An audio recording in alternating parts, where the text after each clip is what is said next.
Samantala, maaga pa lamang ay mahaba na ang pila sa Gomborsa Elementary School sa lungsod ng Caloocan. Alamin natin ang sitwasyon sa ginagawang botohan doon mula sa report ni Mark Leo Pernia. Mark?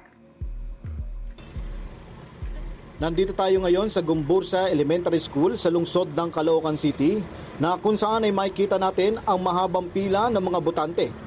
Simula kaninang umaga, pagbukas ng botohan ay dagsana ang pagdating ng mga botante sa Gomborsa Elementary School na kung saan ay 5 barangay ang sakop nito na inaasahang boboto sa araw na ito. Mahabang pila ang naranasan ng mga botante dito ngayon dahil sa maliit ang school at 5 barangay ang nasa sukupan nito. Alas 5 pa lang, madaling araw, nakapila ako. 5 ng madaling araw, nakapila na kayo. Pero sa paghanap naman ng presidente nyo, Okay naman, kabisado ko. Sa pagboto po, sa pagdagamit po sa pagboto nyo, mabilis naman po. Mabilis naman po. Pila na talaga, diferensya.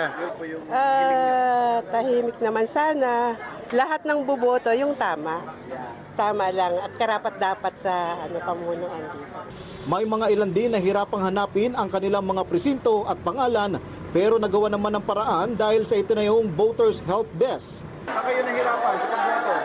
Sa paghanap po ng pangalan ko po eh. Opo, nakahaba na nga po ng pila ko doon sa labas eh. Tapos pila pa rin dito. Pagdating sa labas, wala yung pangalan ko doon. Eh yung number niyo po, hindi niyo rin po makita. Yung nakita ko po kasi yung pangalan ko wala po doon.